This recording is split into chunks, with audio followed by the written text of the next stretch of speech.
The bottom line, being a superhero isn't easy. NERDSoul.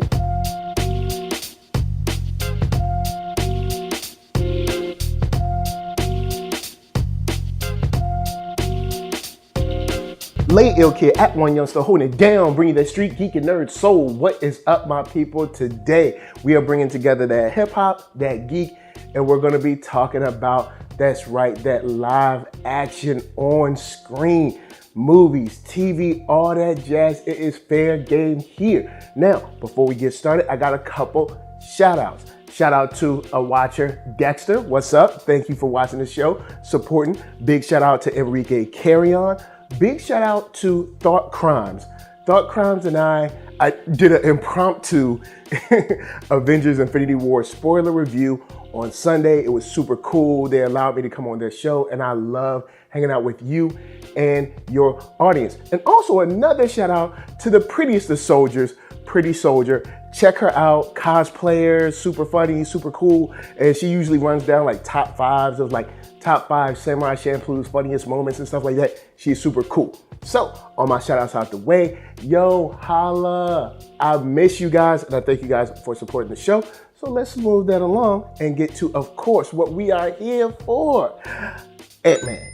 And straight up, I'm digging this trailer. I know I said something about, not wanting to worry about Ant-Man and Captain Marvel because of the weight and the drama of Avengers Infinity War. But now that I look at this trailer again, you know what? We do need something light. We need something light and not meaningless, not like it doesn't matter, but just something a little lighter for the palate. You know what I'm saying? It's kind of like when you eat something that's got a certain taste, you got to cleanse your palate. Well, in this case, we need something that's a little fun.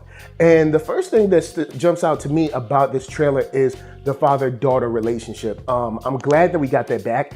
I'm glad that we're not just pushing that to the side and acting like it didn't matter for the first film. It looks like it matters just as much, almost to the point where they're having a conversation where he needs that youthful insight, that youthful guidance, leaning on his daughter, even though she's like very young and, it's hard for young people to sometimes grasp adult situations, but they can provide that carefree perspective that I think he needs. And of course, she brings up having someone to watch his back. And that it's just nice to have that relationship where, even though, the wife has moved on and stuff like that, they're in a weird space, I believe, at the end of the last movie, but just having that relationship between him and his daughter, which is something that he wanted to achieve in the last movie, we see that he's still reaping the benefits of being able to be reconnected, and I like that a lot. I'm also digging that going to the quantum realm had consequences. As we see the new villain coming back from the quantum realm, homegirl be walking through walls and phasing and stuff. She got ill skills and a cool suit and fighting stats and all that. And it just lets you know that what you do here will ripple out through time. What you do here will affect other people. What you do here will affect yourself or be something that, like if you don't do this properly, you're gonna have to clean it up 6 months, 8 months, 2 years later or something like that. So I like those repercussions. I like those consequences because even though Ant-Man can get silly, it can get lighthearted and funny, I do like that something here matters and the actions they make have repercussions for, for the city, for them, for other people as a whole. And speaking of those other people, I want to get on to the Wasp for a second. I think she is a great balance to Ant-Man.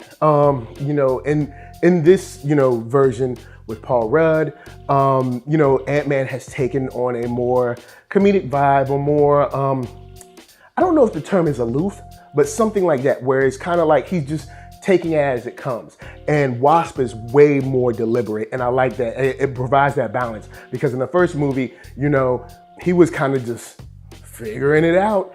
But now you have the Wasp that's there to kind of be very deliberate, hopefully keep him on track. Also, of course, like his daughter said, watch his back, and also take the lead on some things where he might be a little, have a little trepidation about. So I like bringing her in because this trailer shows that she is a great balance to the silliness of Ant-Man. And since I said silly, before the jump, let's go in and talk about the silliness of this trailer.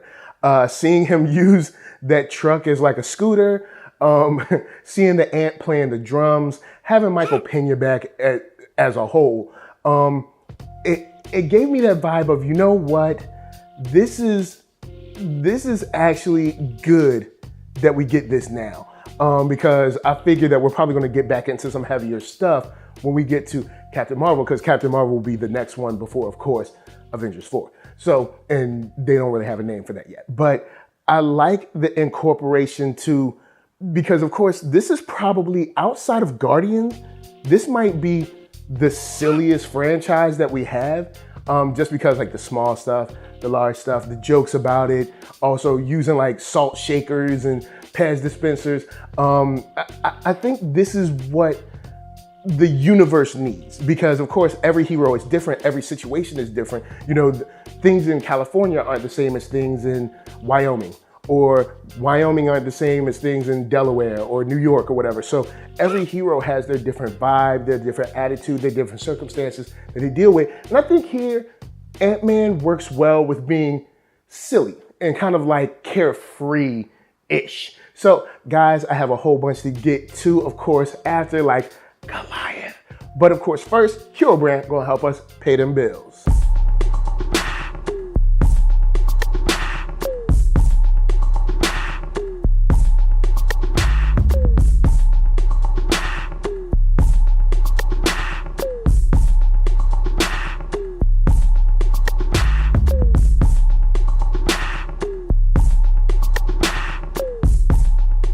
Oh yeah, check that link below. Hats, shirts, hoodies, all that jazz. And once you find something you like, of course, cop it. So let's get into the size thing that I enjoyed about the first movie. And it seems like it's pulling through even better in this movie. Of course, with the Wasp being like a straight, I don't know, judo master up in this piece.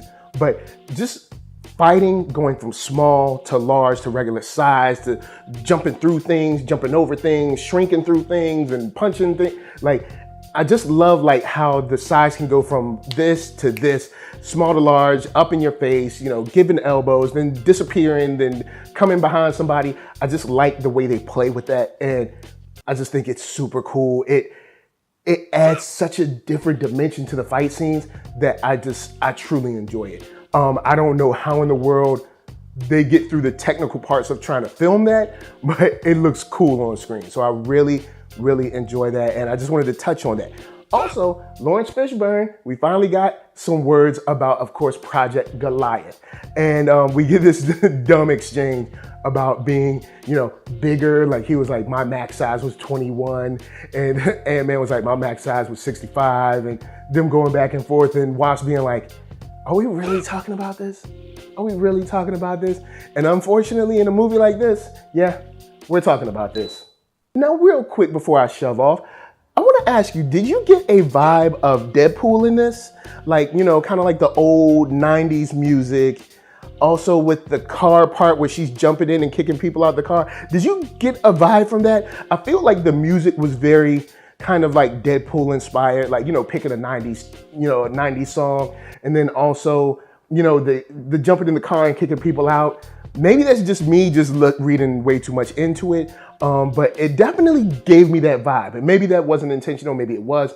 I have no idea. If you were to use a character or a franchise to make fun of something else or reference something else, Ant-Man would probably be the one to do it.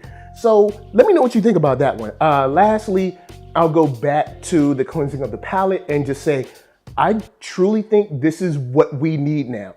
After the weight, and I'll just say that, after the weight of Infinity War, we probably need something just like this. So guys, holla at me, I'm gonna holla at you. Down in them comments, let's talk about Ant-Man, the new trailer.